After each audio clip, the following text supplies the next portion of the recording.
This podcast is a member of the Voices of Wrestling Podcasting Network. Visit voicesofwrestling.com to hear the rest of our great podcasts, as well as show reviews, columns, opinions, and updates across the world of wrestling.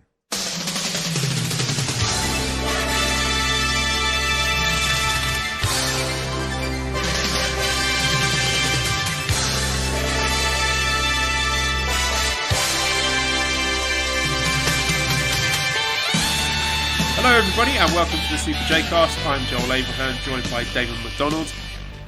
Damon, last week was a bit of a strange show. Caught you at a down moment, which happens to all of us, happens to the best of us. How are you feeling now?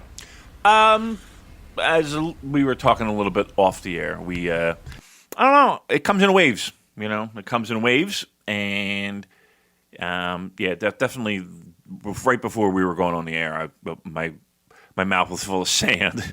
I completely missed the wave. I don't know. The best way I can describe it is it comes in waves. And the waves are going to be there, and I know the waves are there. The waves have been there all my life. My job is to fucking catch those waves and ride them as long as I can and try not to fall off the fucking board. So to answer the question, I feel good today. That will probably change sometime today, and then that will change again sometimes today, and then we go on and on and on. So I'll be fine. I am fine. But, it sucks. I'm not going to lie. It sucks. But, I'll figure it out. Listen, I'm the king of building the walls and building the things to keep me away from me. So I'll just find those things again. I'll just rebuild the wall. I think that's the realization. I just got to rebuild some walls. That's all.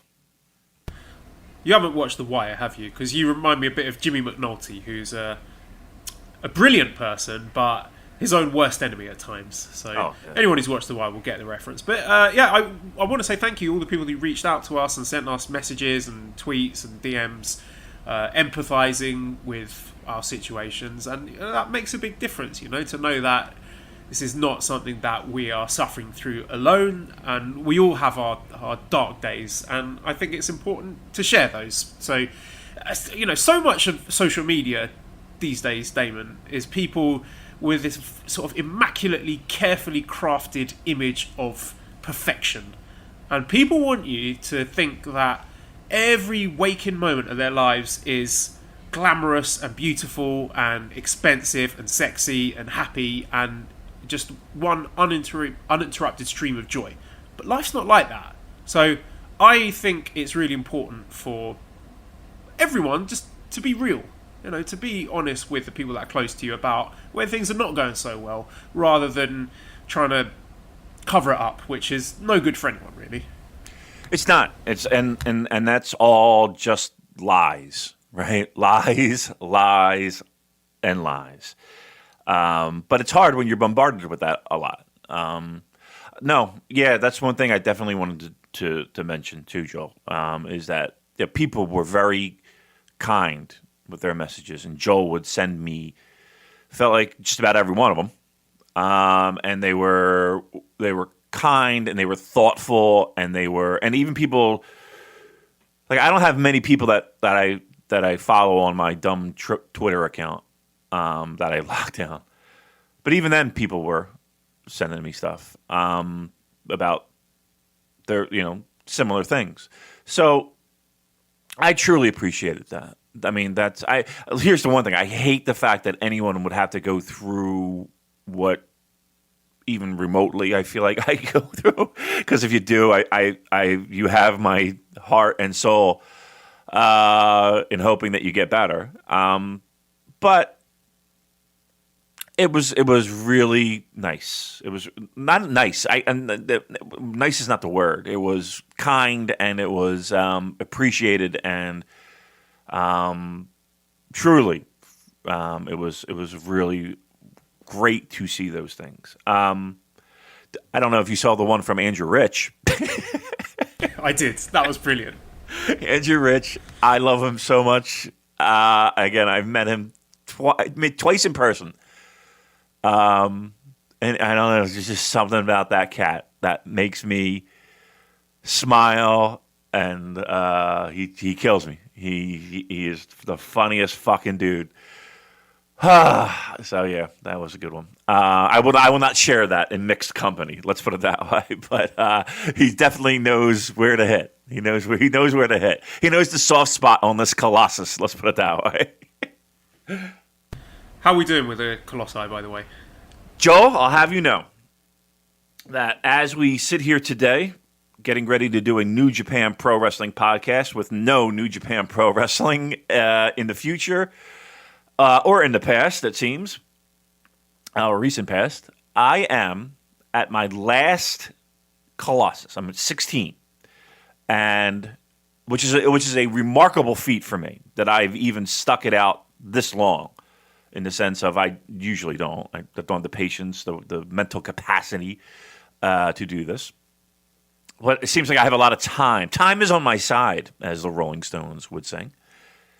So I'm at this one, and I've actually gotten to the guy. So it's a little bit more difficult to get to. You got to go through these tunnels, and this one shoots at you like these fireballs, and if you fuck up once, you're basically dead. And there's a ledge, and it tests everything. And then once you get to this gigantic Colossus, I mean, it's the size of a fucking skyscraper. You got to find a way up. You got to climb up. Which I actually like that one. I like the one climbing up the walls and shit. And I can't beat this fucking guy. I find the one spot that I hit, boom, get it, and then I gotta hang on to this fucker's arm, and he's swinging, and I see the other soft spot up by his shoulder. I can't get there. I always get tossed off, which is pretty hot. Yeah, I can't remember off the top of my head how you do that one. I mean, something like you stab his shoulder and then he grasps his injured shoulder with his other hand, and then you use that to get onto his wrist. Is there something about you've got to shoot his wrist as well to make him do something? Yeah, once you stab him in the shoulder, he kind of takes his other arm and brings it around to kind of hold his wound, and at that point you got to jump onto that hand. Kind of work your way around and then shoot across. The way I saw it on the video was you got to take your bow and arrow and then shoot across to hit him in the other shoulder, and that brings you to his head. And then you got to get back to the back of the head. So there's one on the stomach, which makes him reach for his stomach. You jump on that hand. You climb up the shoulder, like around the forearm. Boom, you hit that point. Then you got to go on the other hand, hit him in the other shoulder, climb up around back of the head, and you got him. But you only have so much stamina. Like you have this little stamina bar where you're holding on, and you can only hold on for a certain amount, and you're getting tossed and tossed around, and it's just fuck. It's frustrating. I've been doing it for at least an hour, and here's what I don't understand, Joel. You get a new video game. I know this has become video game podcast central, but you get a new video game. How do you know what to do? Like, if it weren't for these videos on YouTube, I would have no idea. On some of them, I figured out myself. I'll be honest. Some of them I did, but others I'd be like, I don't know what the fuck I have to do. Like, I'd be there for hours trying to figure out just to get from point A to point B, let alone kill the fucking thing. I would try and do it by myself until there's enough friction where I feel I'm not enjoying it anymore, and then I will look up what to do.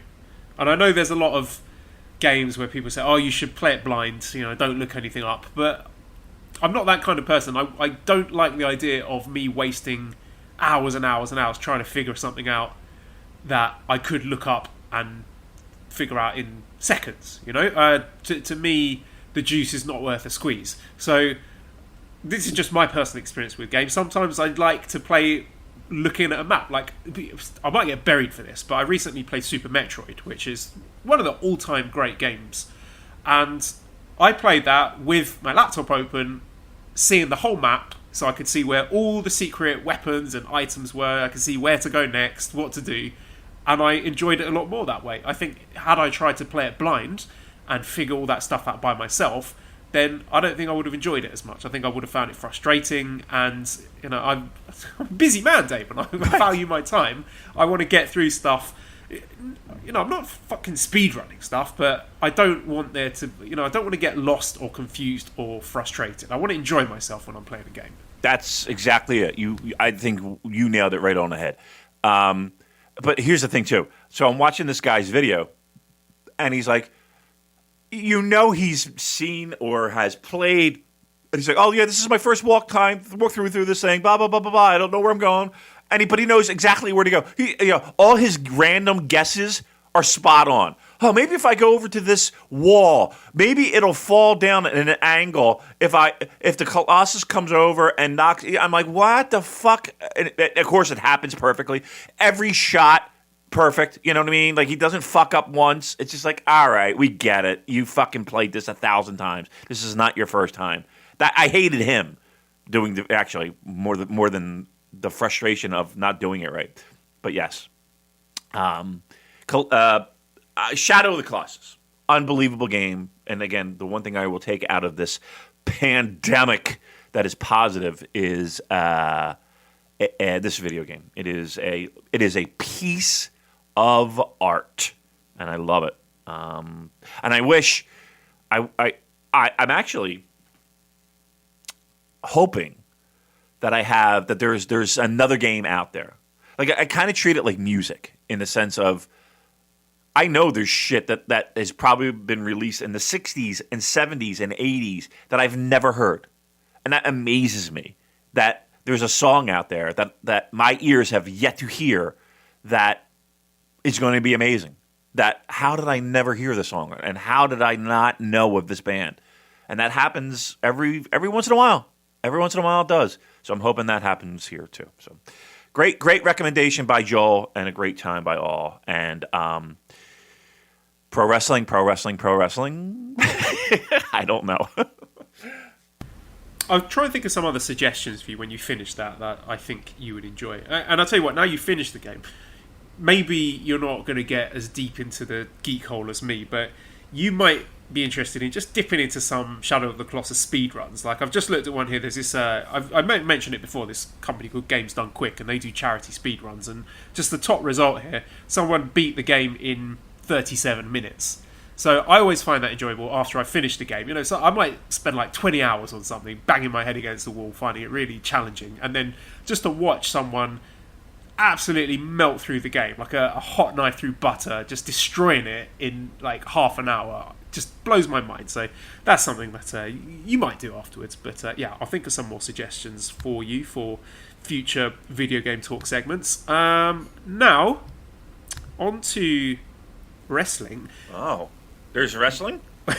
Well, I say wrestling. I mean, we promised, or we said last week, that today we're going to talk about a cheesy, low-budget, embarrassing excuse for a movie starring a group of washed-up wrestlers about how fake and stupid wrestling is, that only idiotic, gullible kids would believe the ridiculous product on offer. We're also going to talk about My Dad as a Heel Wrestler next week. But yeah, first of all, WrestleMania. What did you think, Damon? Yeah. Look, I'm torn. I'm torn. Because on the one side of the coin, you have a company that produced product under the most trying and difficult situation. Pro wrestling works best when there are people that react to what is happening. And when that's not there, it is glaringly obvious that it is missing a huge element. And add to that this is their biggest show of the year, which is always a massive spectacular. The granddaddy of them all, as they say. So, I know that they wanted to have a lot of eyes watching. I don't know if that's the case. From what I understand, that's not really the case. But it was something. It was new. And I think there was a lot of elements of people watching to be like, okay, how in the fuck are they going to pull this off? I watched drips and drabs. I didn't watch all of it by any stretch. I watched a handful of things, but the handful of things that I did see, it was not for me. Look, I am very much under the team of pro wrestling comes in many colors, shapes, and sizes. And where you find enjoyment in pro wrestling, who am I to sit there and fucking poke fun at you? But I'll tell you flat out, that was not for me at all. All right, let's get into specifics, Damon. What did you see? And let's break it down. I want to know in-depth discussion about each part of WrestleMania that you saw. That I saw. Well, let's start at the top, shall we? I saw from front to end, beginning to end, the Boneyard match, Graveyard match. The cinematic classic that is the Boneyard match. Here's the thing. By a new band called Sports Team. It's really good album. Here's the thing. The Undertaker is at a point in his life where he can't perform in ring at a optimal level anymore. That is a thing of the past. So what they did was they created smoke and mirrors to the nth degree in this match to take away from his shortcomings. They did everything in their power to create something that man did not have to get into a ring in front of an empty training center and expose him for what he is now, right? So they created this film, this short film. And that's what you watched. You watched a short film, a condensed version of a cheesy action film to take the place of a pro wrestling match. Again, that was not pro wrestling for me. It was pro wrestling, but it was a shade that was not on my color spectrum. Let's put it that way. It is so far removed from what I would feel pro wrestling is and what I enjoy pro wrestling as that I kind of just shook my head and just watched in amazement at what I was seeing in front of me. I thought it was really interesting the fact we're seeing something like this a couple of weeks after we reviewed the Ganryujima death match with Inoki and Saito, because they're not worlds apart, really. I would say that the Ganryujima death match at least had wrestling involved.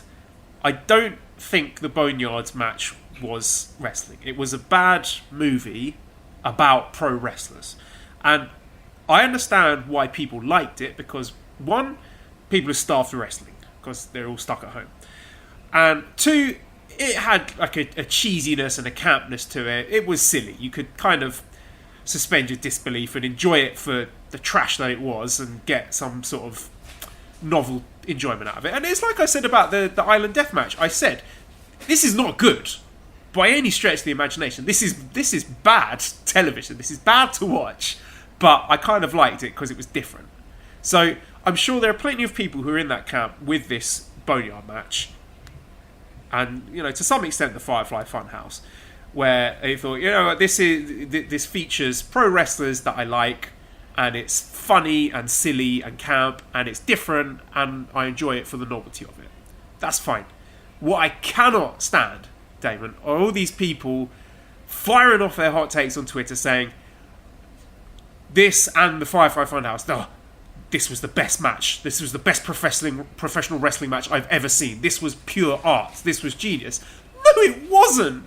It was not. That's where I've got to draw the line in the sand. And if someone is giving me that take, without a shred of irony at face value, I'm sorry to go all Emily Pratt, but you need to watch more films. If you watched that and you thought that was legitimately good, then you're lost, unfortunately.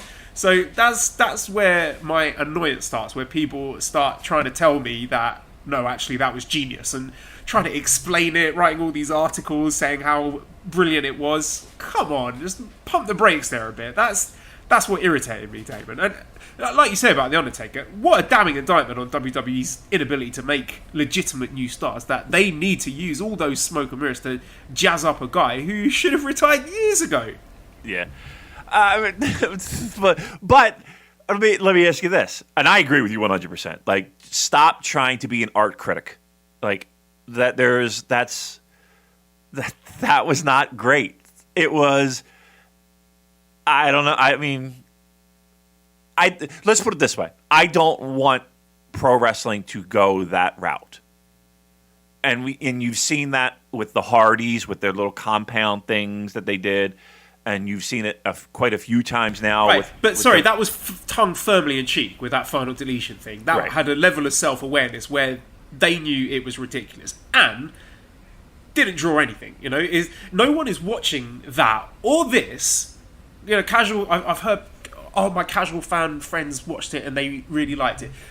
Let's make no mistake here. They are laughing at this. Right. They are not. They are not thinking, oh, I can't wait to see what these guys are going to do on Monday Night Raw tomorrow. I'm definitely tuning in for that. They watch it, they laugh at it, they shake their heads, oh, look at that ridiculous pro wrestling, and then they forget about it immediately. So let's also not get our wires crossed and think that this is going to start bringing new fans into pro wrestling, because it is not. Right. But I also truly believe that they did that match to get through the night. You know what I mean? Like, that is not a match where they're hoping people tune in to see what happened to AJ Styles and what happened to Carl Anderson and Doc Gallows. Are they dead? You know? He's dead. AJ Styles is dead. I saw it. His hand came out of the ground. His hand came out of the ground. His hand came out of the ground. So I truly believe that they did this thing where, again, they were able to hide a lot of flaws. Let's put it this way. Do you think that match is a better option, or was a better option, even if they had 70,000 people in Tampa, Florida for WrestleMania?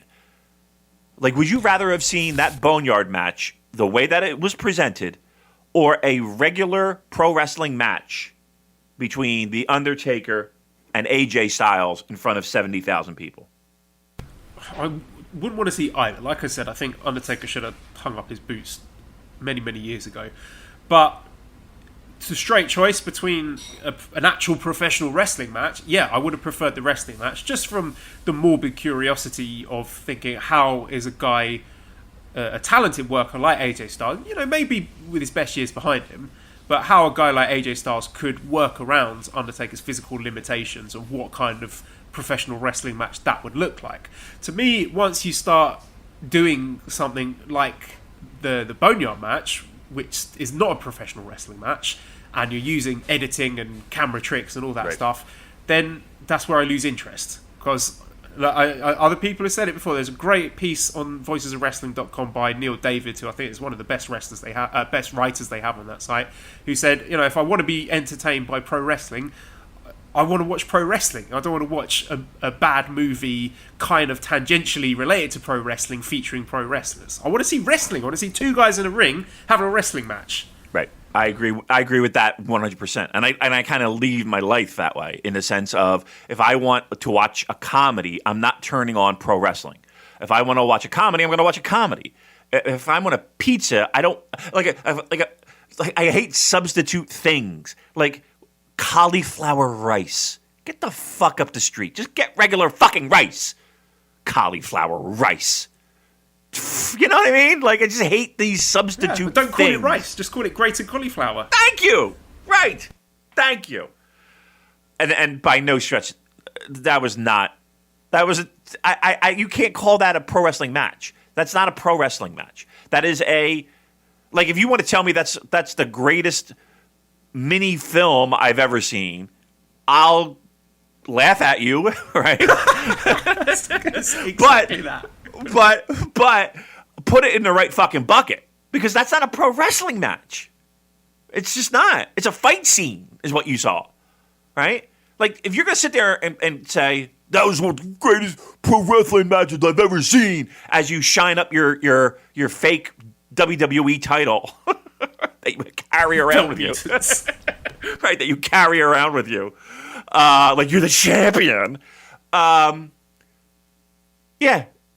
you know, if you want to say it's the fucking best mini thing I don't. Right? Again, you'd be wrong, but okay. But put it in the right fucking bucket. It's not a pro wrestling match. And again, I've said it before. Pro wrestling comes in many shapes and colors and forms, and this was presented on, you know, on what is loosely a pro wrestling show. They'll go out of their way to tell you it's not pro wrestling, but okay. It's really far down the spectrum for me. I gotta be honest with you. That was like, I'm sitting there with Cheryl, and she's just looking at me like, "What the fuck are they doing?" You know what I mean? One of those moments where you're embarrassed to be a pro wrestling fan. Yep, I absolutely was. But here's the thing. Here's two things too. One, Joe, how were they allowed to even do that? Like, again, I'll say it again. I can't have more than 2 people in my own fucking house. How are they getting the production crew and the cameras and the lighting and 15 fucking druids and, you know, everybody and their mother on set? How exactly did we pull that one off? It's almost as if the person in charge of the country has got giving some sort of preferential treatment towards Vince McMahon. Can't think why. You know, I mean, didn't that seem strange to fucking anybody that they were able to pull this off? Where are the police? Where are the police shutting this fucking thing down? Someone should have called it in, just reported them, just be like, oh, there's a gathering of way more than 10 people here. Yep. Get the feds in, shut it down.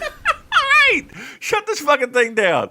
As I'm watching it, I'm like, I haven't left the house in fucking 3 weeks, and these motherfuckers got a whole production set, pyro, and you name it. What? Okay, that's number one. What else did I see? All right, so we did not like the Boneyard match. The Firefly Funhouse. Joe, I'm going to be brutally honest with you. I watched fucking 4 minutes of it, and I had to turn it off. I just was just like, this is, again, this was like that, like Undertaker was like bad Sons of Anarchy. This was like bad Twin Peaks. Yeah. Like, and for people who have never watched a Twin Peaks episode, that would be like me being like, "All right, Damon, here's what I need for you to do. Here's the camera, and I want you to make it as David Lynch as possible." And like me, probably having seen 3 minutes of David Lynch things, I'd be like, "Oh, you want it to be this way." That's what it felt like to me. Once again, just not. Pro wrestling comes in different shapes and colors. That was just, I couldn't. Listen, but I made it through the Boneyard match with my tongue planted firmly in my cheek. I couldn't get through the Funhouse match. I turned it right off, and I was like, I would rather watch a documentary about a 1985 National Football League team than watch that. That's where I was that evening. I'm a big fan of the Lapsman Wrestling podcast, and here's a quote that they read, which I think is very, very apt for this match, which is by Jean Baudrillard. It says, "Postmodernity is said to be a culture of fragmentary sensations, eclectic nostalgia, disposable simulacra, and promiscuous superficiality in which the traditionally valued qualities of depth, coherence, meaning, originality, and authenticity are evacuated or dissolved amid the random swirl of empty signals." And Damon, for me, that Firefly Funhouse match was the epitome of a random swirl of empty signals. It had everything on that checklist. It was just nostalgia pops. Hey, remember when John Cena dressed up like this? Oh, do you remember when John Cena was being a rapper? Oh, do you remember the NWO? It's not related to John Cena or Bray Wyatt, but here it is anyway. Oh, look, here's a little doll of Vince McMahon. It was just these random collection of images. And I'm sorry, if you're the kind of person who has felt the urge to write an in-depth explanatory piece breaking down, a deep dive explaining the symbolism of the Firefly Funhouse, you need to take a long, hard look at yourself and the choices you've made in your life, because there's better things to do. You are literally wasting your life. So again, like, the people who are trying to tell me that this is some kind of cinematic genius, fuck off. Just what a load of shit that was. Just empty, just complete superficial, surface level nostalgia pandering, pretending to be some kind of deep and meaningful piece of art. You know, at least the Boneyard match knew what it was. You know, it was a piece of kind of grindhouse schlock horror trash. But this, you know, the person who made it, I assume it was largely done by Bray Wyatt, a guy who, like you said, probably not actually sat down to watch an entire David Lynch film. Probably someone's told him about David Lynch films, or he's watched some highlights of David Lynch films on YouTube and is thinking, oh yeah, I can do that. I'm a smart and deep-thinking philosophical guy. I can definitely make something like that with wrestling. And, you know, all these people jerking themselves off about how clever and meaningful and symbolic they think it is, and it's not. It was absolute, utter shit. It really was. And here's the thing: a global pandemic does not give you it's not an excuse to then find meaning in things that really aren't there. Right? That's not an excuse to do that. I mean, I do it sometimes. We do it. You know, little moments of a big New Japan main event, and we say, "Oh, look, that's a callback. That's to show Naito's inner turmoil as he's struggling to reconcile El Ingobernable with the Stardust Genius." But at least that speculation is taking place within the context of a pro wrestling match with two pro wrestlers doing wrestling moves to each other in a wrestling ring. What are we talking about? Right. But even with all that said, Joel, there's a part of me that appreciates the fact that they tried, and there's a part to talk about. Yeah, right. That's number one. I appreciate that. I appreciate that the fact that their biggest show of the year was on thin ice. Truth be told, I would have preferred them just kind of pushing it, moving it, doing it later. I don't know what the logistics would have been. But you would have a 70-something-year-old billionaire who is pretty stuck in his ways, and he was gonna make it happen no matter what, pal. So this is what you got. I also saw, just for history's sake, I saw Edge and Orton bumbling their way through a brawl backstage. Oh my god! It's 36 minutes of my life I'll never get back, David. I know. Wasn't that just the pits? Yeah, the pits is a great term. The pits. It was. Just look. It's just so depressing and miserable seeing these guys just stumbling around, you know, warehouse and these back rooms, just punching each other in the shoulders and grunting at each other. And also it made me nervous because, you know, we're in a time and a place where we're very sensitive about what we touch. Anytime I go out of the house, I'm, you know, if I touch a door handle, okay, shit, I've got to get the antibacterial hand gel. Try not to touch anything if I can, you know, bits of tissue if I'm opening this or that. And these guys were just rubbing their dirty, sweaty hands and faces and bodies over everything. And it just made me really uncomfortable. And I was just thinking, I hope someone is going afterwards and like scrubbing down everything they touch with some disinfectant, because you got to be careful, Damon. Yeah. I look, this is pro wrestling. And correct me if I'm wrong, Joel, but there have been plenty of rumors about people who were sick people who, when they were taping all this shit, people that were sick, people that were asked to leave and not participate, and all kinds of stuff, all kinds of things that you heard around WWE talent that, I mean, the biggest problem is that with this virus is that, you know, you could be a carrier and not show any symptoms and just pass it along and pass it along and pass it along. And that's one of the big things that the social distancing has taught us, is that, you know, that's a huge issue. And yeah, you're right. They're sweating and running into every piece of furniture in there. I mean, God forbid, like, imagine if Orton or Edge tested positive for COVID-19 after that. They'd have to burn down the entire performance center for all the stuff that they touched during that match. Seriously, they would have to light it on fire. Let me ask you this. We could probably build that into The Fiend, one of his next matches. Yeah, I'm sure.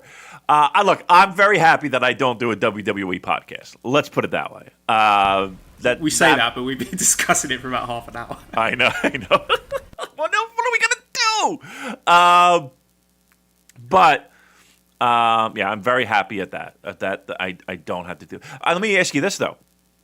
After, I forget what night of Mania, I did pop it back on. It might have been after the Boneyard match, actually. They did a documentary on... oh my God, I fucking forget the guy's name. The guy who just won the fucking title. Who just won the title? Drew McIntyre. Drew McIntyre. They did a documentary on him and all the weeks leading up to Mania, and him, you know, finding out that the show was going to be in a performance center and all that stuff, all the stuff that led up to where they were. I thought that was absolutely fantastic. That company does some of the best documentaries things, behind the curtain things. I was watching one with Kofi Kingston, of all fucking people, that I thought was great. I saw one with Edge where he was at Rogers Center, Toronto Maple Leafs. He's a huge Maple Leafs fan, massive Maple Leafs fan, and his love of that team. I was watching that. They do great. When they do that shit, they hit a fucking home run. It's everything else they touch that I can't stand. I have to say, I mean, I watched both nights, and some of the in-ring stuff I thought was pretty good by their standards. I enjoyed...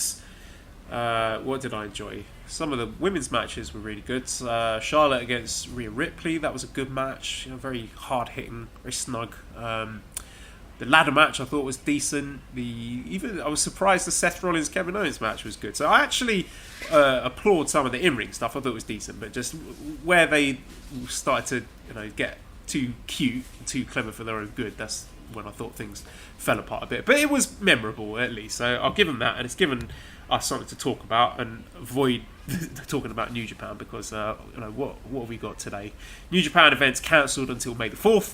Dontaku cancelled. But it did say in the article that they are considering the possibility of doing an empty arena show. Now, I put a Twitter poll asking people, would you like to see NJPW empty arena shows? 327 votes so far. Yes, 50.2%. No, 49.8%. So it's basically split right down the middle on whether or not people want to see NJPW empty arena shows. And there's some really interesting comments. Some people have made some good points about this. A lot of people pointing out quite rightly that one of the most important things about watching wrestling is the crowds. Other people are just so starved for New Japan that they will just take anything, even if it is empty arena. I think I know where you sit on the fence, which side of the fence. But tell us your thoughts on this. I'm going to go with no. I'm going to go with no empty arena. Look, as much as I am in pain and I'm struggling with everything that is going on in the world, and I do need that diversion. And number one on that list would be New Japan Pro Wrestling. If we've learned anything in these past couple weeks, is that empty arena segments, shows, events just do not land. They just do not. It just doesn't really work well. Now, I will say that New Japan hasn't put their spin on it, they might be able to pull it off. But everything I've seen, from Noah to All Japan, recently had a show that was empty arena, all the WWE stuff, the AEW stuff. It's just not something that hits the mark for me. So I'm gonna vote no. And here's the thing too. You're gonna bring. How would that look? What would that look like? I mean, they're having trouble bringing people in. And didn't I sit here and say, Joel? And I'm speaking specifically about Will Ospreay. That guy can't get back into Japan right now. He's still in England. Didn't I say him leaving, going to that Rev Pro show in front of no one, was a bad idea? Didn't I say that? Stay the fuck home. Now you can't get back home. So I'm going no. How about you, Joel? What are you thinking? What are you thinking on this? Yeah, definitely. I think the negatives outweigh the positives if we're talking about the prospect. One, I don't like it. I don't like the aesthetics. It's depressing. Every time I'm watching these empty arena shows, I just get "Hello, Darkness, my old friend" sort of playing in my head as a background theme. It's not safe, is it? There's a reason why people are being asked to stay at home. Like you say, foreign wrestlers can't get in, so I'm sure they wouldn't be able to work with a full roster. There's no TV deal for New Japan, so it's not like they're under any obligation to churn out content to satisfy contractual obligations. And I just think, just keep it off the table. Absence makes the heart grow fonder and all that. And just think that comeback show, when they've got a full crowd, is going to be amazing. That's going to be like one of the best moments of the year, if not in New Japan history, to have this amazing feel-good moment, fingers crossed, when everything gets back to normal. So I would want to save that and don't spoil that by trying to have empty arena shows, which I just think are more trouble than they're worth. So use this opportunity to dig into the back catalogue of New Japan World. I'm not sitting here thinking, I've got to cancel my subscription, because there's so much stuff out there that I haven't seen, or stuff I want to rewatch, that I welcome the opportunity and the time to be able to do that. And there's I think as well, New Japan deserve credit for setting a good example when all these other companies that, to be fair, financially they're hanging on by the skin of their teeth, so they are absolutely desperate, and them running an empty arena show or not running an empty arena show could be the difference between life and death for them as companies. But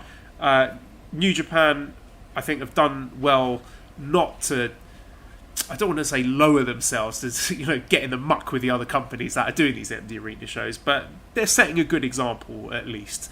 And someone on Twitter, it was Mike Maguire on Twitter, said, in all seriousness, this is the perfect time for them to do a match or two on Garyujima Island again. So get the helicopter out and let's do something like that.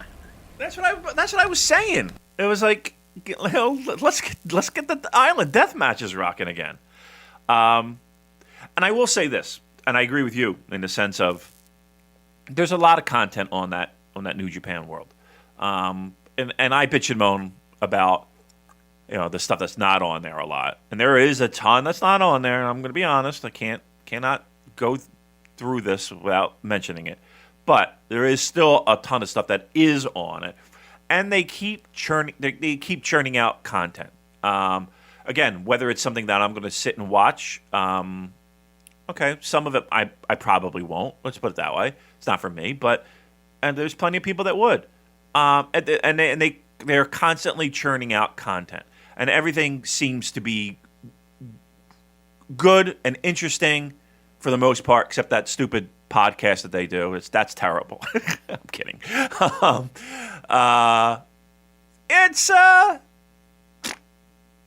Look, they're trying. They're trying hard, and every one of them. Every one of those companies are trying hard. to keep subscribers and keep people in the mix, to keep people engaged in their product. It's hard, I get it. But yeah, I agree 100%. Save it for that return, because yeah, absence makes the heart grow fonder. And when they do come back, they're gonna come back with a bang. So fingers crossed, it's sooner than later, but we got a little ways to go, I think. And yeah, I actually didn't know that they canceled the shows officially until you just said. I didn't check my phone before I got in to record. So look, we knew those shows were going to be on thin ice, right? But it is a little bit, when you see it finally scratched off your notepad, right? There's Don Taco. So what's next? What's next in the crosshairs, Joel? Best of the Super Juniors? Yeah, I would be very surprised if that goes ahead. I think, from being optimistic, Dominion would be a good thing to aim for. Or in the new weekly pro issue, Takaki Kidani said, and I quote, "The industry will gather for an all-star event in the summer." So maybe you have all these companies holding off, and then you have one huge ProRes comeback show where all the companies featuring together. What do you think of that idea? I like it. I mean, I think it would be great to do something spectacular, and Japanese pro wrestling does have a great history in doing that. When tragedies and events of this nature occur, my voice just popped. When they occur, it's they do come together as they have in the past. So that would be awesome. I would be happy with that. That would be actually really good. I mean, look, can we not do? Well, they'll do the multi-man tag, and I don't give a shit. Do the multi-man tags. Who cares? Big main event: Kaz Vegeta against Taichi. No touching. Right. 1 hour time limit. Right. But yeah, I'm for any and all options put on the table at this point. For a comeback show, it'd be great. Yeah, I think again the next one's in the crosshairs is Best of the Super Junior, which they do bring in a lot of foreign talent, so that one's going to be difficult.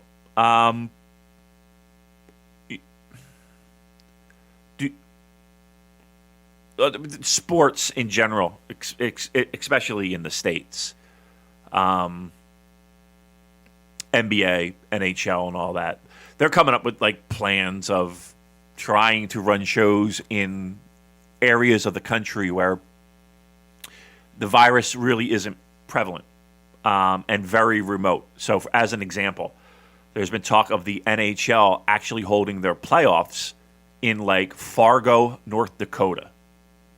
But for those who don't know what the fuck a Fargo, North Dakota is, it is the middle of the country in the upper toward Canada. There's not a lot there, right? It is barren wasteland for most of North Dakota, and then you have Fargo, which is a city. That's let's be honest here, it's not really a city, but they have the infrastructure. It's a big hockey area to be able to do that. The NBA. Talking about like an area in Arizona. Again, logistics aside, disease, spread, all that. Let's take that out. I'm excited, at least a glimmer of hope of something like that happening. I've read some. Sorry, I thought you. No, I was going to ask. Do you think New Japan would do something like that, where? Can they just buy a fucking island like UFC? Buy the same island. Can we do the evil island gimmick for Bushi Road? Buy an island and just have pro wrestling matches on it. So basically, like the plot of Mortal Kombat, Enter the Dragon. Right. You need to have some sort of evil overlord in charge. Like I want to see Gedo, in a long flowing robe, huge moustache, droopy moustache. Little hat, evil cackle, you must fight to the death. That kind of aesthetic. That's what I think we need to go for. Right, that would be awesome. I mean, that's what we're looking for. I think at the end of the day, all these billionaire sports leagues will just wind up buying. There'll be NFL Island, and they'll have games there, and there'll be NHL Island, and they'll just have games there, and everybody will buy their own island so that they can have their own events. That's how we're going to get through this. It's going to be island death matches for all sporting endeavors. I can't wait for Cricket Island. Ugh, cricket. I was reading stuff about a proposed finish to the English Premier League season. It just sounded horrific, like absolute dystopian, like fucking Hunger Games style football with all the football teams in like these isolated quarantine training camps, and you have the cameramen and the officials as well taken away from their families, and everything's played behind closed doors. It just sounds horrible. I don't know.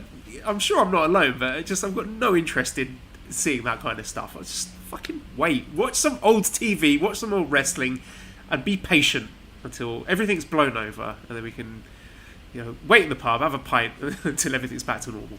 Oh, wouldn't that be great? Yeah, wouldn't that be great? Just saying those words, just having a pint at the pub. Remember those days, Joe? Remember those fucking days? Motherfuck. All right. Do we have any other pro wrestling news to talk about when it comes to New Japan? Well, nothing else. We talked about it last week. We preempted it, but it's official now that New Japan have elected to postpone the ticket pre-sale and on-sale dates for Wrestle Dynasty to Wednesday, May 13th and Friday, May 15th, respectively. So no surprises there. We talked about that last week. Seems like a sensible move to me. It is. My biggest concern now is, okay, let's say somebody says, okay, this is all clear, we're all good, look, there's a part of me that's like, I'm going to every fucking Motley Crue Poison concert in the United States, and I'm just going to fucking go balls out in the summer, like no one's business. And then there's another side of me that's like, do I really want to be in an arena with 18,000 other people that I'm not really quite sure of what they've been doing?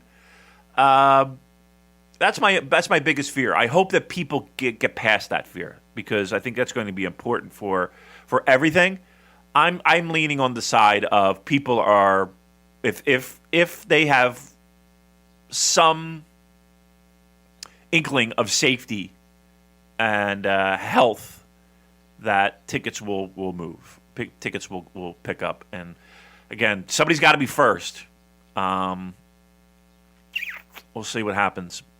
I'm a little worried about ticket sales, though. I'll be very truthful. I'm a little worried. No matter when they do this, until people get the all clear, it's going to be hard to move tickets for fucking anything at this point. Changing direction here. Many weeks ago, I remember we ended up talking about Jim Cornette and him talking about someone having a poo and recording audio of that. And you said that sometimes you find Jim Cornette, not that you agree with what he says, but you find him entertaining to listen to, right? I'm not trying to say you're trying to don't fucking put me in a. I don't want people yelling. Okay. Would you like to hear what Jim Cornette has to say about New Japan Pro Wrestling? Sure. Let's start. Okay. Right, I'm going to send it to you on WhatsApp. We can get your live reaction to Jim Cornette on NJPW. What has the big man got to say about our favourite pro wrestling promotion? Have you got it? All right. I have it right here. This is it. Here we go. Oh, God almighty. All right. This is a quote, apparently. Well, you listen to it. You can listen to the video. I'm sorry. Okay. Let me go back then. Sorry. This is great audio for everyone. My bad. There's the WhatsApp. I can listen to it. Is this it right here? Where it says Eraserhead? No, the tweet. Eraserhead is me. My hair's out of control. But yeah, go back to the tweet. The video and the tweet. All right. Okay. I'm sorry. My bad. There it is. Okay. And we want to have a little fun in the context, in wrestling in the context of the presentation of a bunch of wild-ass personalities having a fight. There's plenty of fun there. Well, and everybody's going to say, well, why don't you watch New Japan? Because we don't want a bunch of fucking interchangeable Japanese guys who we cannot understand what the fuck words are coming out of their mouth. Christ. Doing fucking wrestling. We want Americans that we understand what their passion and emotion and reasoning is and fucking promos. And we want to have a little fun in the context, fun in wrestling in the context of the presentation. Why me? What the fuck? Oh my God.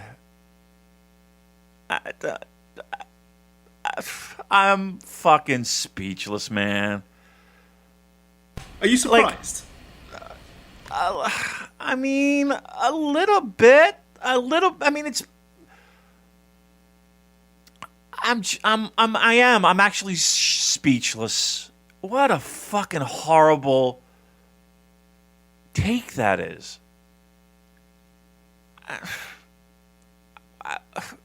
What?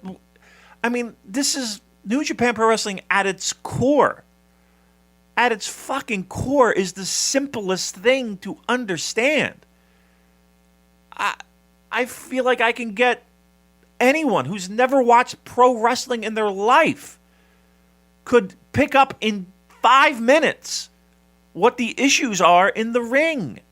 In the fucking ring. Isn't this what he complains about all the time? Isn't this what... Like,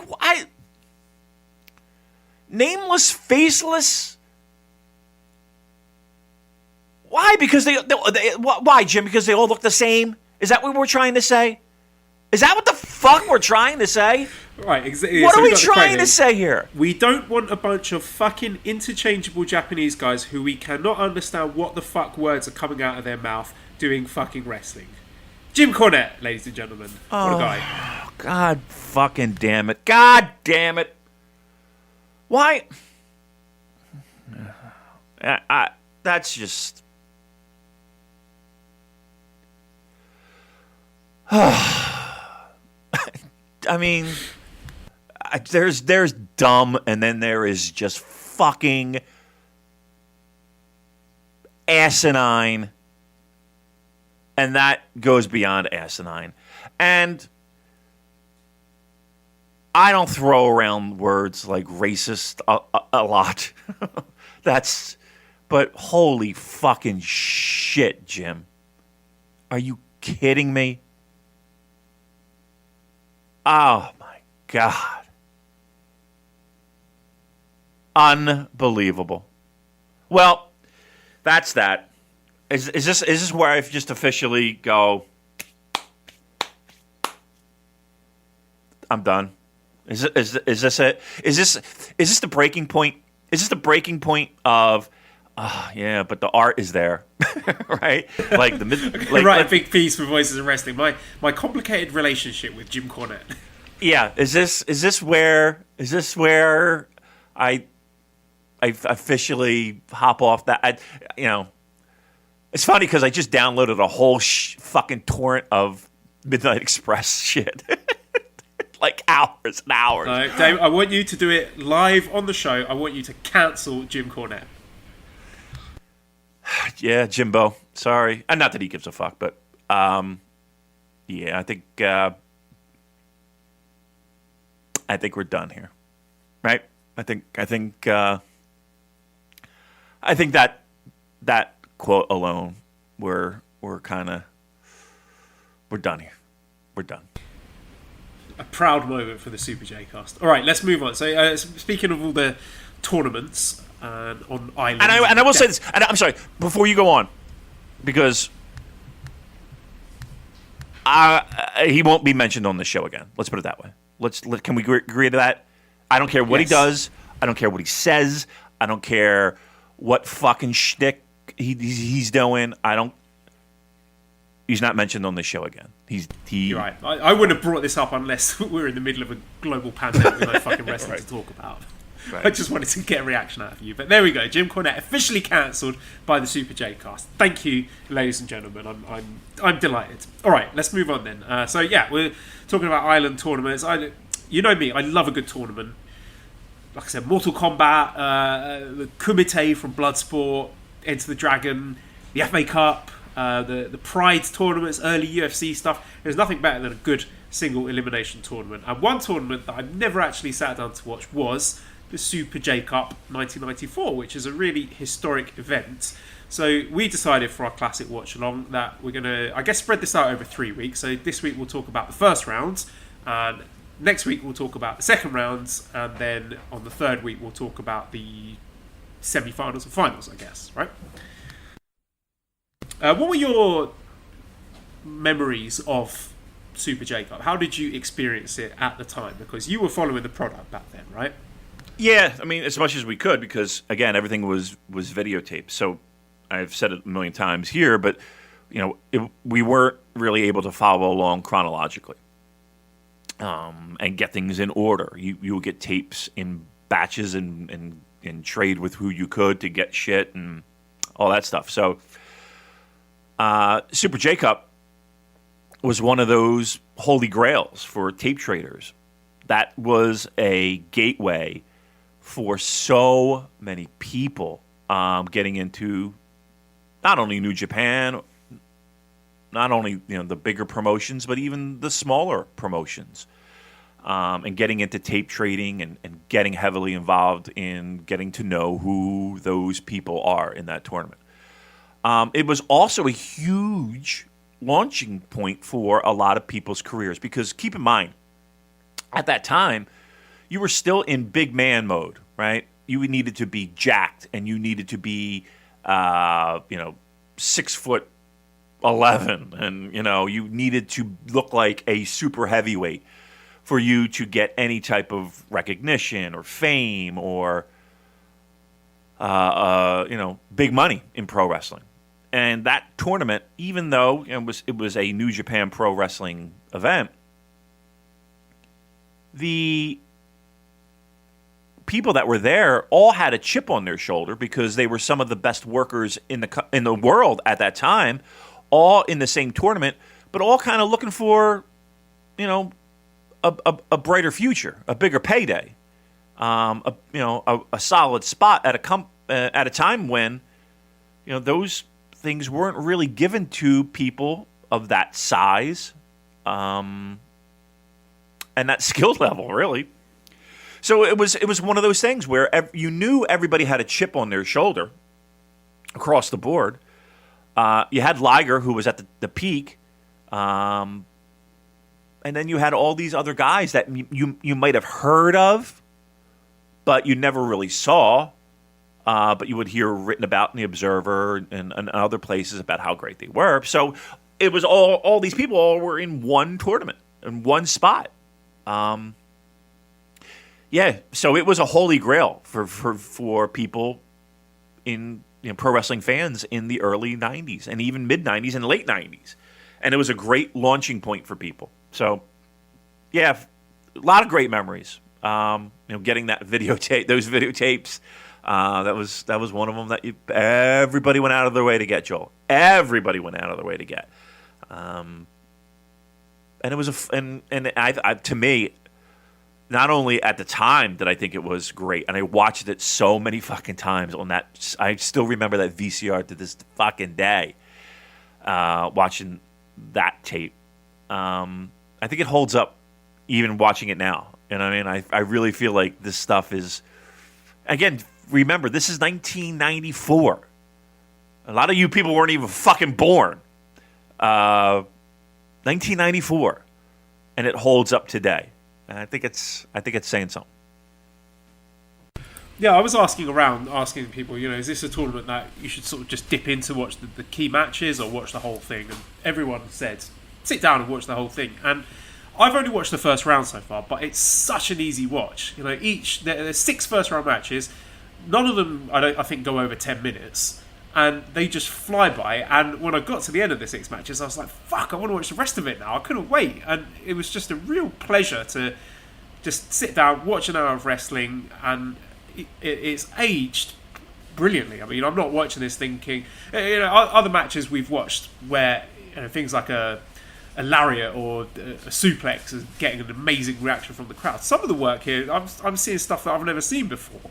So it was just a real treat for me to actually finally get the time to sit down and appreciate it. So if you're listening and you haven't watched it before, I strongly urge you to make time for it and enjoy it, because it's really something special. I agree.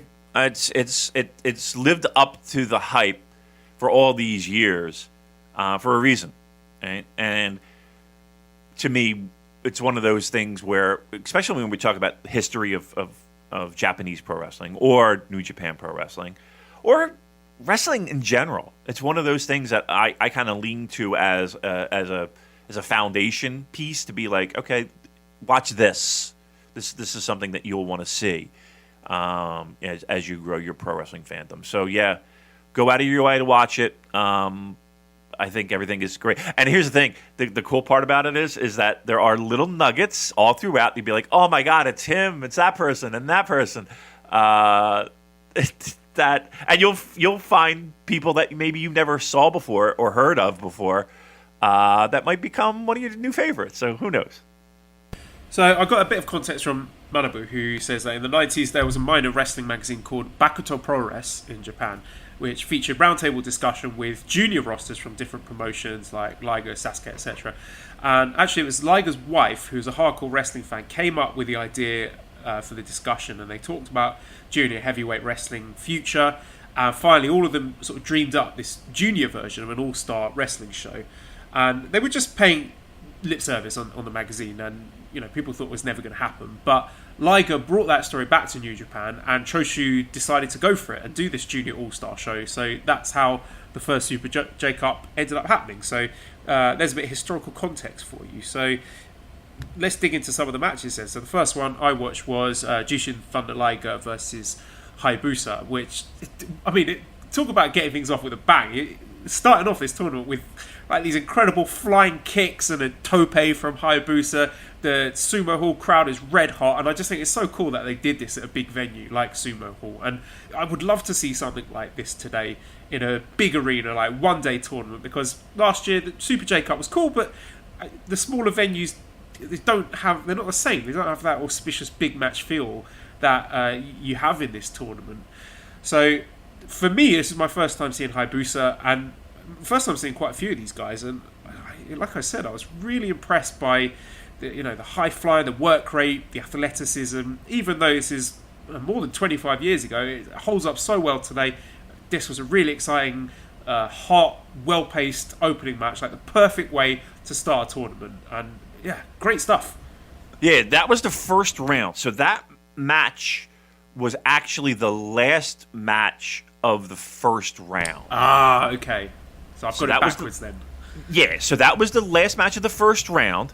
And Hayabusa, again, was kind of... I don't think he was necessarily being groomed at this point as being like the next big FMW guy. But there was a lot of buzz around him. And this match with Liger, kind of taking him to a certain limit, we'll say, and kind of taking everything he could from Liger, helped make him kind of next leveled him, especially in the eyes of FMW people.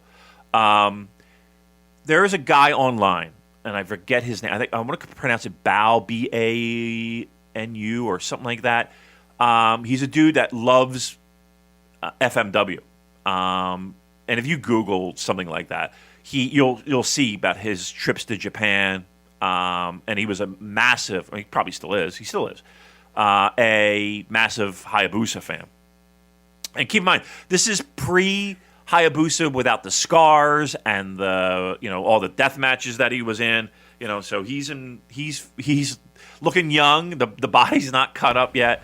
It says here, sorry, it was Hayabusa's first match under the character in Japan. Is that right? Okay, there you go. So this was kind of like I said, a bit of a kickoff, a launch, if you will, for him. And again, I don't know if even then they were like, okay, he's going to be our next big guy in FMW, but like the seeds were planted, especially coming off of this tournament, of him being at least elevated, even coming off a loss. Sorry to be a spoiler. It's, it was really kind of one of those launching pad moments for that guy's career. All right, I'll try and get the matches in order because I was just going by how they popped up on New Japan World, so I didn't realise that was actually the last match of the first round.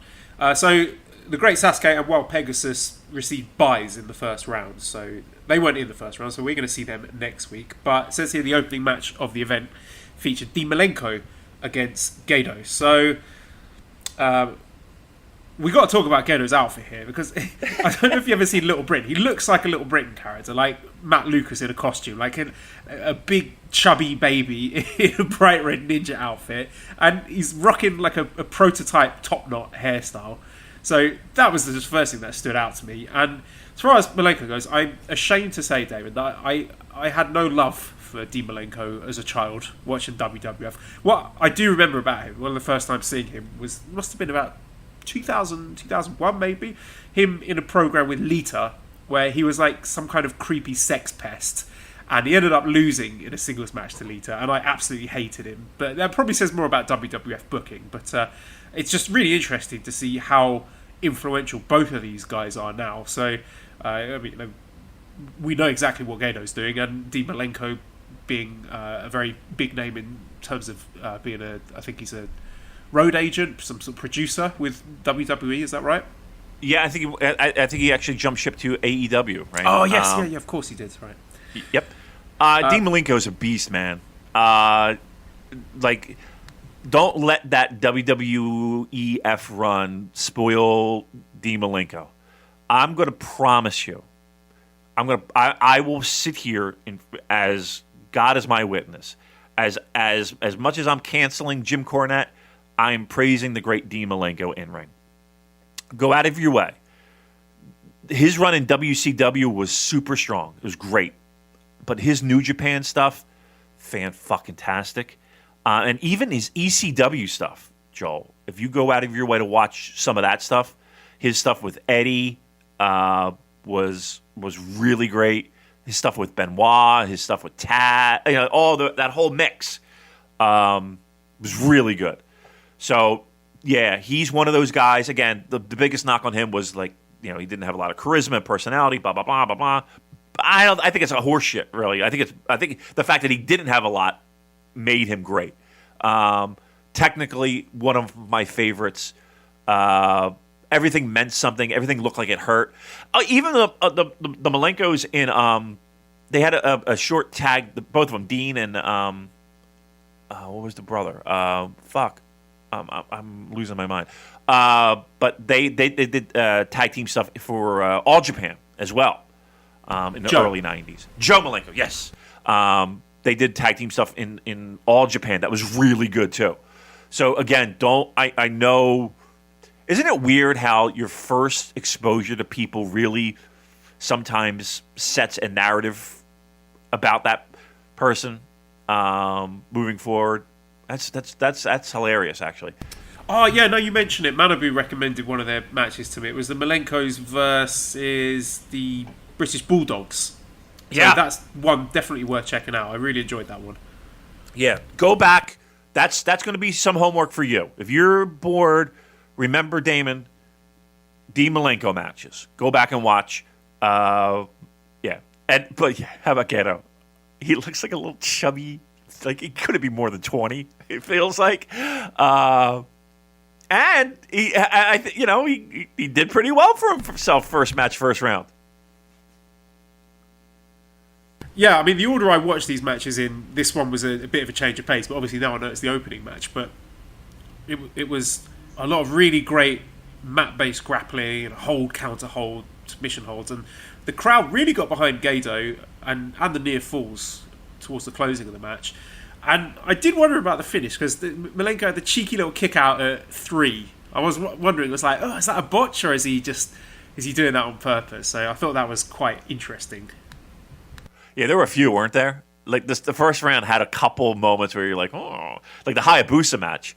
I mean, look, I'm sure nerves played a factor, and I'm sure there were a lot of issues going on. But that closing stretch with the Liger match, It's like was it the Shooting Star Press where the miss? He's supposed to get out of the way, but it looks like he drills him with his knees, and then he just pops up, and I was like, "What the fuck is going on here?"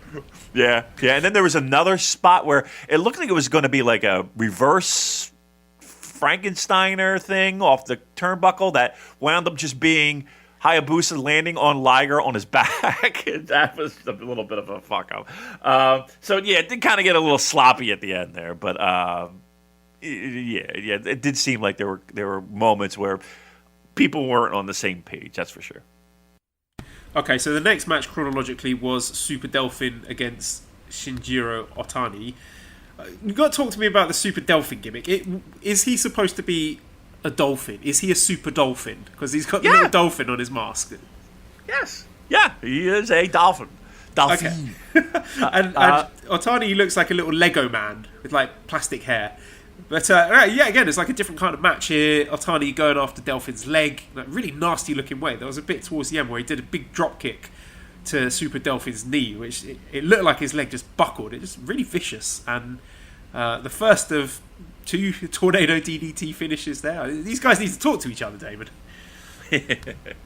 Yeah, and it's like Otani he's kind of weird. It's in a weird spot, I think, at this time in the company. Like he's young lion, but he's not really I guess you could put him in like almost like in a Hanare type of spot, like equivalent, where he's young lion, but he's not really a young lion. And Delphin, he was Liger's wife's favorite pro wrestler at the time, and she was the one that pushed for him to get in this tournament, from what I understand. So that was a great job by her. Yeah, she was like the brainchild of this. She was a massive pro wrestling fan, apparently, and knew of Michinoku Pro and knew of all these other promotions, and was able to get him in based off of her love of his character. Yeah, I think we should point out as well that we've got wrestlers representing different promotions here. So Delphin and Taka Michinoku were representing Michinoku Pro. Gedo was representing War. Hayabusa and Ricky Fuji, FMW, and Motegi was representing Wing. Is that right? Yes, I think that's the order, yes. Yeah, so I would just love to see something like that today, because the Super J-Cup that we watched last year, for the most part, it's all full-time NJPW guys. So I just really love the idea of having a cross-promotional tournament, and just the dynamics of that. It just makes it a bit more exciting, doesn't it? Okay, so we had Taka Michinoku taking on Black Tiger. Black Tiger, more famously known as Eddie Guerrero. So, just look at it. Taka hasn't really changed that much physically, has he? I mean, the haircut's a bit different, but he's just aged like a fine wine. He's just a really youthful-looking guy. Very envious of him. And this match was really hot. Black Tiger seemed incredibly over with the fans, and I almost wondered watching it, not looking at the time for the video, if they were going to make it like a 1-minute squash match, because he had so much momentum at the start. And from Taka, it was just a really incredible high flying. Like, I've never seen him do stuff like that before. And just looking at his presentation, he just looks like the next babyface junior ace of pro wrestling. And there's a real weightlessness about the way he moves. Just the execution of all these very difficult spots was flawless. And Black Tiger, we know how good he is. He's just like a force of nature out there. Real impact to his moves, like a brain buster, the tornado DDT that finishes the match. Just great stuff, Damon. Yeah, I mean, again, these are all guys that have a bit of a chip on their shoulder. Like, even a guy like Taka Michinoku, who worked for Michinoku Pro, he was get buzz at that time for being a guy who was an unbelievable high-flying wrestler. So people would go out of their way to watch. Like, Michinoku Pro was a promotion that was heavily into the high-flying stuff. I wouldn't go so far as to say like a lucha influenced, but they did a lot of dives, a lot of aerial. So, and he was one of the younger guys to get buzz for being, doing shit that you never saw before in the ring. And Eddie was Eddie. And he wasn't Eddie WWE, WCW pushed Eddie yet. Like he was, him and Art Barr. I think started. I might get my timelines mixed up, but in Mexico, him and Art Barr were a fucking massive tag team in Mexico, like a really fucking great tag team. So again, Eddie, he probably had a chip on his shoulder too, and again, using this as just, I would think as a pro wrestler, and seeing the people that were going to be on this show had to excite a lot of those guys in the sense of, I'm working with talented people. There's going to be a lot of eyeballs on us, and maybe this can help us get better gigs. And you would think that's a lot of the discussion in that locker room of, all right, let's go balls to the wall. Let's fucking have great matches, given the 8 minutes or the 10 minutes or whatever we have. And let's show people what we got. And Eddie was one of those guys that, once again, was at that level of Eddie with. I don't think there's much better than Eddie Guerrero with a chip on his shoulder to show people, and healthy and able to do shit in the ring. Like, that's peak Eddie Guerrero to me. Yeah, this tournament really brought back some fucking great memories, that's for sure. And the next match we had was El Samurai taking on Masayoshi Motegi, again a guy who I've never seen before. And just one thing that really stood out to me watching this match in particular is that mid-90s aesthetic where you got Motegi with his amazing mullet and El Samurai looking like something like Power Rangers. It's not like I was watching this stuff at the time, but there's something kind of nostalgic and quintessentially 90s about the whole presentation of this. And I was thinking, like, there might be some sort of tension between what I'm used to as a modern day pro wrestling fan and the older stuff, like moves that don't get a big reaction these days that are just used as transition spots, maybe getting a bigger pop then. But in this match, Damon, we've got El Samurai doing a pile driver after about a minute to absolutely zero reaction. And he does quite a few pile drivers here. So I just found that quite interesting, the way that people talk these days of saying, the moves are not what they used to be.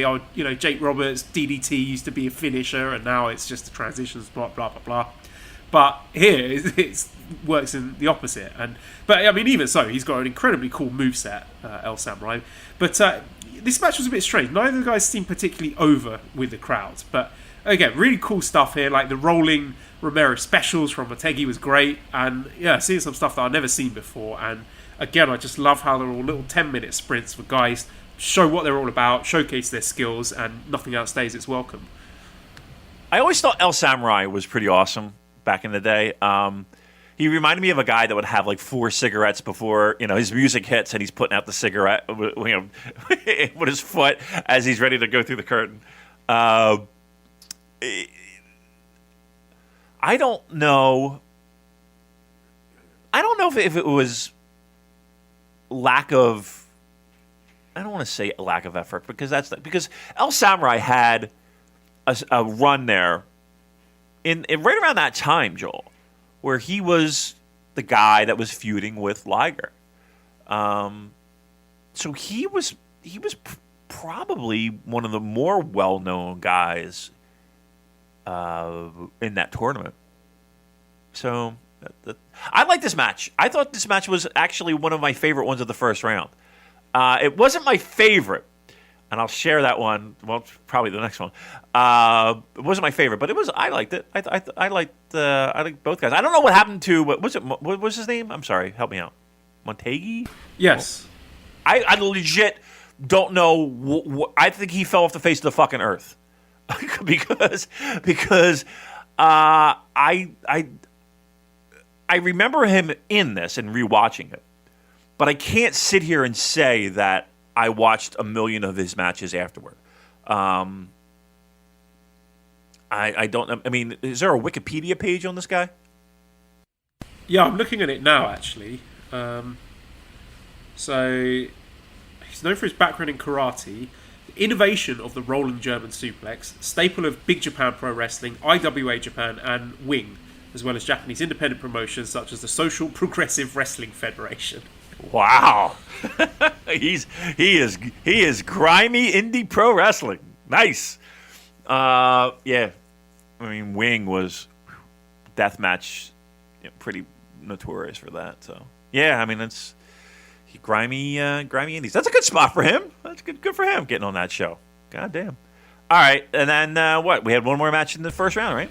Yes, that's right. So that was Negro Casas against Ricky Fuji. Ricky Fuji looks like a missing character from the Tiger King documentary that everyone was talking about. So again, it's just something a little different. You got that kind of lucha Jave style.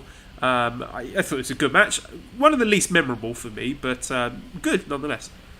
I love Ricky Fuji, dude. And Ricky, that was the first time I ever saw Ricky Fuji. And I couldn't believe what I was saying. Like the country music entrance, the long hair, almost Bret Hart-esque, right, in his mannerisms. Like he just stuck out like a sore thumb in this tournament. And I will never not forget Ricky Fuji. Just based off of that. And you would see him in FMW matches. You would see him like in independent matches in tapes and shit. But he was that one match, or that one tournament, actually, it just stuck out like a sore thumb. So fast forward to like, I don't know, maybe 3 years ago. Japan. I'm in Tokyo. And we go to this, we went, I think it was Wave or one of the ladies' promotions. And after the show, it's me and a bunch of friends that maybe like 4 or 5 guys. I think that was the first time I met Esteban. At that Wave show, and we were like, this guy Arthur Lowenkamp was like, hey, we're going to go to this fucking pro wrestling show in a basement, right? And they're going to have comedy and bands, and I don't know. You want to go? And we're like, I'm a half lit at this point. I'm like, yeah, we're fucking going. It's going to be great. So we travel. We took like 3 trains. We're in the middle of Tokyo. We go down. It's a club. Go down the basement. There's a ring. And Joel, it's set up with chains. Like chains. Like metal. Like a chain as ropes. And there's a bar. And there's like strippers, I think, there. And there's, just whole weirdness, right? And they have like some comedy guy, some comedian, and nobody can understand what he's saying because none of us spoke Japanese, but we're all getting drunk. First match comes out in this ring made of chains. It's Ricky fucking Fuji, dude. And I lost my shit. Seeing Ricky, he walked right by me. He's just walking through the crowd. There's probably 100 people, if not even 100 people in this entire building. There's probably 50 people in this fucking building. And he just walks right by with his full gimmick. And I felt like I was in a fucking fever dream. It was one of the most memorable nights of my life. Seeing Ricky Fuji, shoulder to shoulder with Ricky Fuji at this fucking basement in Tokyo. It's a great story, Damon. So, I mean, all in all, nothing really earth-shattering in the first round, but it's set the table perfectly for the rest of the tournament. It's given us a little taste for most of the guys. Nothing outstays its welcome. It's a bit like being at an international buffet of junior heavyweight wrestling. You've done your first round of the buffet. You're just having a little bite of everything. And I'm just desperate to see more of this. It's really whet my appetite for the rest of the tournament. So I'm excited. And what was your favourite match of the first round? Favorite match? I mean, Liger Hayabusa probably, just for the names and the people and the way that it was presented. I liked Dean and Ghetto. I liked... I don't think there was any match that I didn't like. But yeah, I'd probably go in those orders. The Ricky Fuji match, just because it was Ricky Fuji, and it just brought back so many memories. But honestly, if I had to rate them, I would go Liger Hayabusa first. All right, so we'll be doing the second round next week, which will feature. Let's have a look here. Second round. Or is it go straight to the quarterfinals? It's quarterfinals, isn't it? So we'd have Gedo against Super Delphin, Black Tiger versus Wild Pegasus, Great Sasuke against El Samurai, and Ricky Fuji against Jushin Liger. So I'm very excited about that. So something for you to do some homework and ready for next week's show. All right, so some questions then. Discord, Mixel says, I find it, in retrospect, terribly heartbreaking that the team Risky Business, Ricochet and Matt Sydal, was broken up prematurely. In particular, I just rewatched the three-way with Red Dragon, Risky Business and the Young Bucks, and it's fantastic. This team and the Young Bucks helped form the core of Super Clique versus Risky Aerial Business from Bola 2016, a match that made me fall back in love with wrestling. Damon, any memories of Risky Business? They were, if I'm not mistaken, first runner-up or tag team of the year at one point in our year-end award. So they, I mean, we were hoping bigger, better things for them until Matt got pinched. we would have loved it. I mean, listen, I'm sure the landscape would have changed anyway with, WWE rating checks, but yeah, I mean, they were fun tag team. We loved them. We absolutely loved them. When we wish we saw more until things got fucked. Speaking of things getting fucked, Loose Explosion Fart Cloud says, this is the big ask. Do you think New Japan would run the New Japan Cup and Best of the Super Juniors at the same time? If it's feasible, I think it would be nuts. I don't think they do that. That would just be throwing away money, and it'd be too much. Yeah, you're trying to squeeze 10 pounds of shit in a 5-pound hole. Or a 5-pound bag. I don't know. Whatever shit analogy you want to do. And it's not shit, but you get my point. It's just you're trying to shoehorn it in, and it just won't work. Dr. Poodle Papa says, how big of a missed opportunity is it not pushing Doki masks as a merch item right now during a viral pandemic? Now, Damon, I was there with you in the room when you made your official pitch to New Japan about having wrestler-themed surgical masks. Yeah. And the company told us that it would be too expensive, so it would cost more money to make them than. Yeah, they weren't going to be able to turn a profit on them at the time. Now, what are you thinking, huh? I should be running that fucking company. I'm telling you, I'm brilliant. I am fucking brilliant. I'm brilliant. We are brilliant. Yet, here I am in my underwear doing a fucking podcast. Okay, let's dip into the Twitter backlog. Tiger Mask AJ says, if I go on a week-long trip to Japan, how many strong zeros am I required to consume in that time? Well, look, the rule is 3. 9% tall boys for if you're going to a wrestling show. No more than that, because you've seen what happens if you consume more than that. Actually, you can have more than that, but you got to not before the show starts. You can bring them into the arena, and that's one of the great things I love about going to Japan, is that they seem quite happy for you to take open drinks, at least, into the arena. If I remember correctly, when Manabu gave me all the strong zeros, one of each flavour, when I was going through the security check-in at the Dome, I think they were saying you have to open all of them and pour them into a cup. And it's like, okay, I like strong zeros. Not that much, though. But we all looked at each other like, all right, can we do this? All right, we're going to fucking try this? Better, clearer heads prevailed on that one. And then, you were able to leave them there, though, right? Yeah. And then pick them up after the show. Yes, that's right. And also, I think you've mentioned this in a recent episode. Do you see anyone leaving New Japan once their contracts are up? Do you see some of them wanting to make a jump overseas or move around in Japan? It's difficult to even imagine what the pro wrestling landscape will be once this is all blown over, because particularly in Japan, I know Cyber Agent, there's been talk of them absorbing more properties. Of course, there's the spectre of NXT Japan looming in the background, and given that WWE must be losing a fair bit of money at the moment, having missed out on a proper WrestleMania, I don't even know if they still have the money to go ahead with something like that. So there's just too many unknowns at this point for me to even guess about that. But what do you think? Do you think anyone is going to be leaving? I think right now, I think a lot of people are just trying to fucking find some foundation, right? I don't think, one, companies are going to be as urgent to sign as you might want or think. I don't think there's going to be a lot of movement around.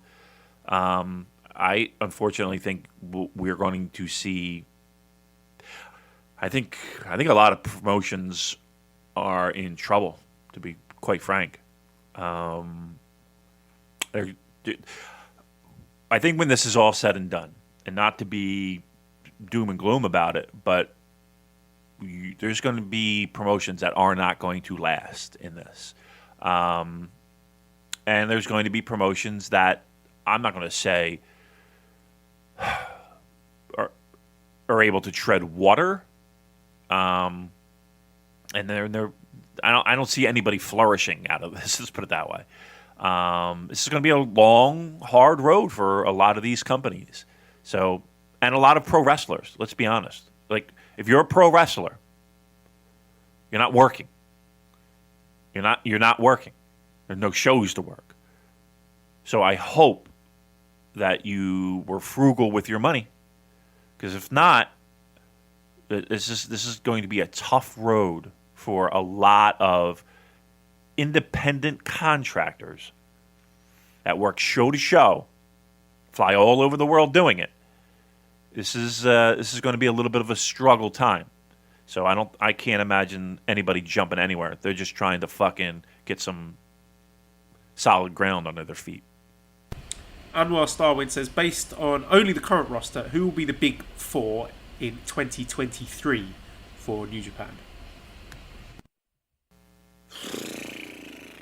But you'd have to imagine by that point, well, I guess, is Tanahashi part of the big four now? I don't know. Who's the big four now? Who's your big four now? Naito, Okada, Ibushi, Jay White. Jay White or Tanahashi. Yeah.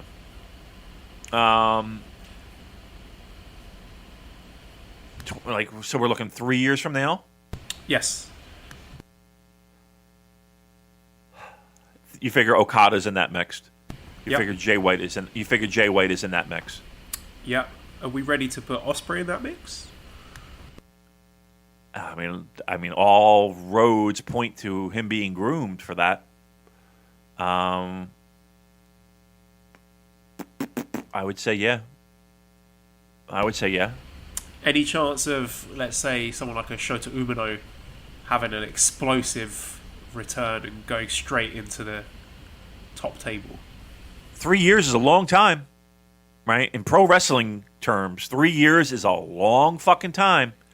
That's 3 dome shows under his belt, right? Theoretically. It's 3 dome shows. Look at Jay White in 3 dome shows. Just saying. So, yeah, it could be. Could be one of those. I would hope it would be, actually. I would like to see that whole thing that we talk about with the grooming process and making stars and making sure that people are put in positions and all that stuff that we talk about. Well, okay. That would prove that concept perfectly, wouldn't it?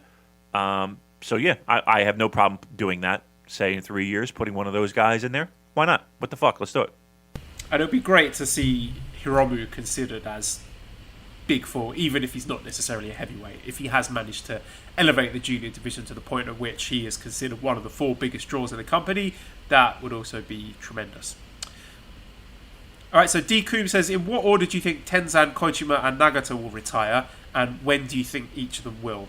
Tenzan's got to be next, because he's barely mobile at this point, and I would say maybe around the same time next year, maybe next February, something like that for Tenzan. And Kojima and Nagata, I just think they've still got more left in the tank. I think they've got, if they want to go out not on top, but go out still on a high, like Liger did, I think for Nagata and Kojima, maybe another 2-3 years possibly. I mean, maybe. I mean, you look at a guy like Nakanishi. I mean, they all started at the same time. Like around 95. I was watching a lot of 95 New Japan. and to see Young Lions, tag matches, Kojima and Tenzan against Nakanishi and trying to think of who it might have been Makabe.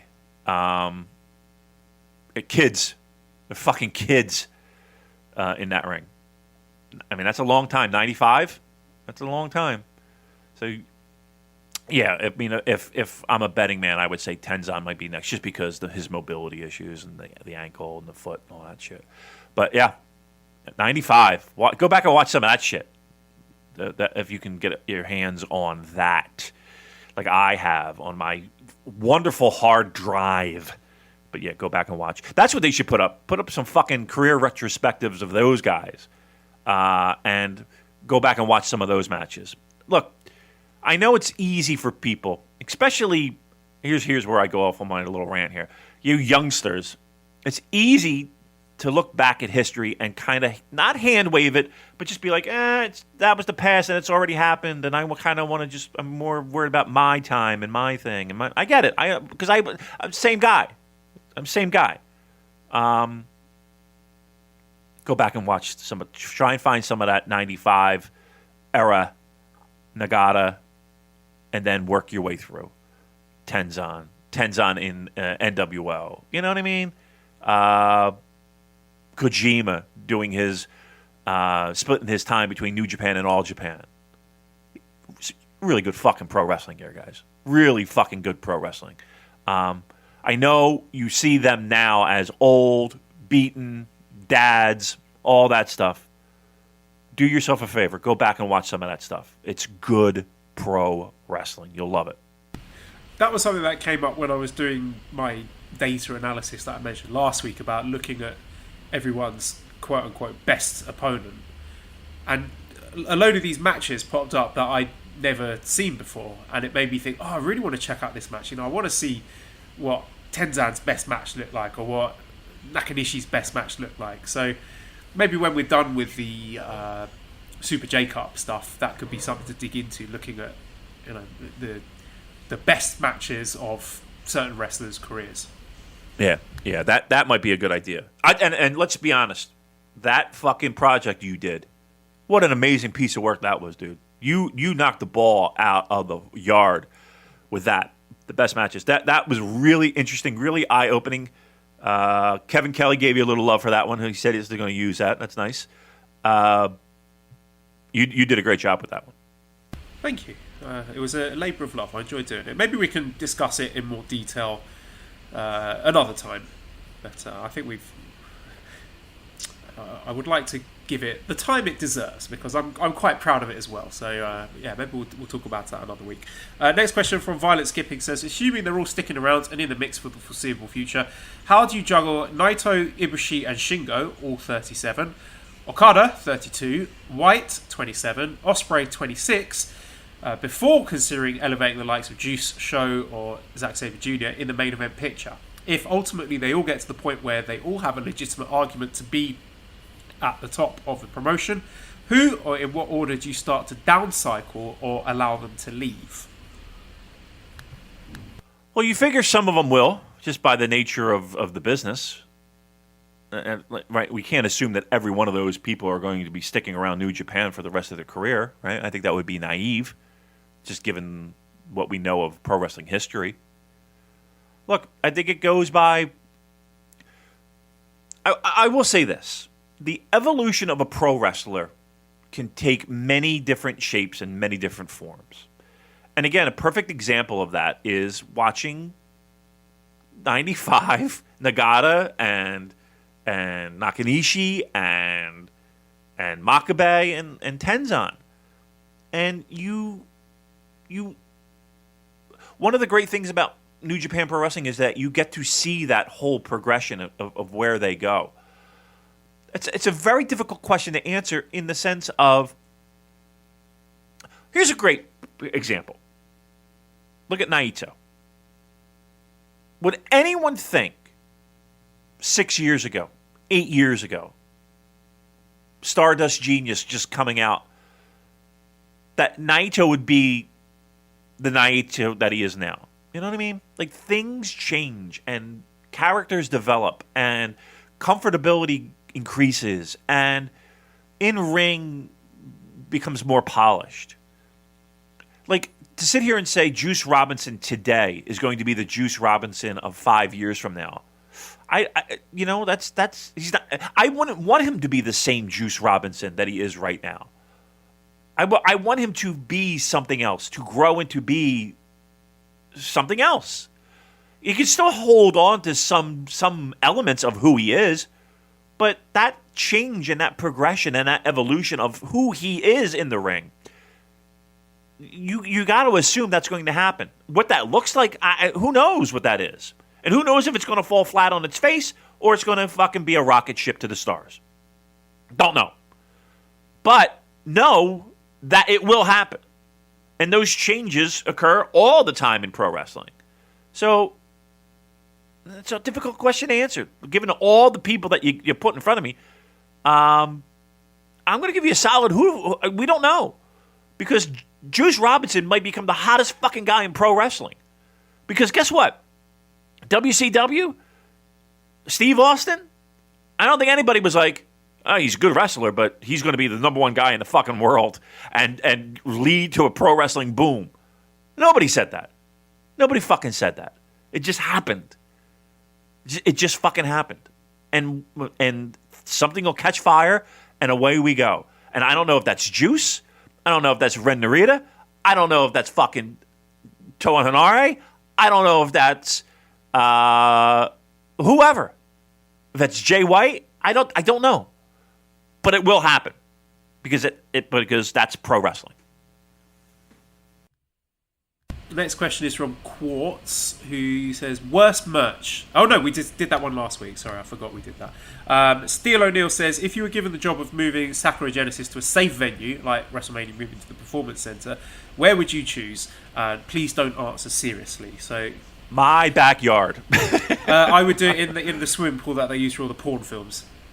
Oh, nice. Yeah.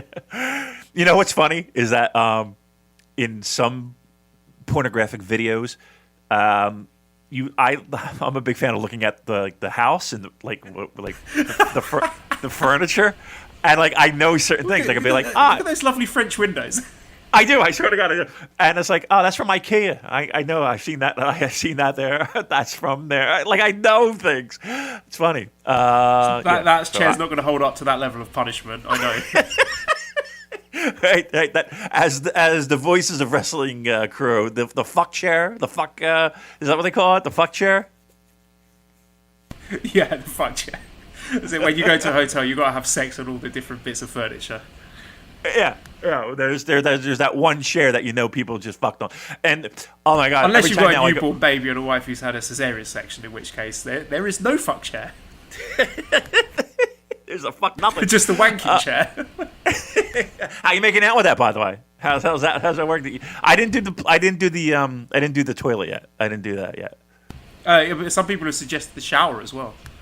No, I don't like wetness when it happens. No. And you got to stand up to do that as well. So. Yeah. Dangerous. I don't have the stamina for that. Slippery. Yeah, I gotta lie down. I gotta be in a sitting position. I can't fucking be standing that long. You gotta be kidding me. Do you, like soap? I don't want to do that. Nah, that's gross.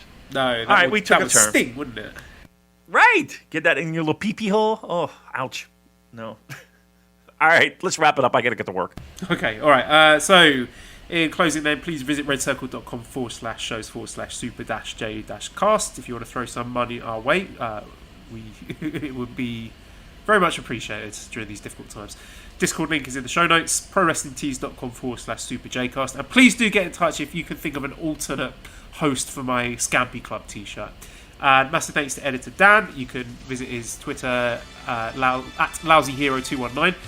Subscribe to the Voices of Wrestling Podcast Network for other great shows. Give us a 5-star review on iTunes. Follow us on Twitter at SuperJcast. Thank you everyone for listening, and goodbye.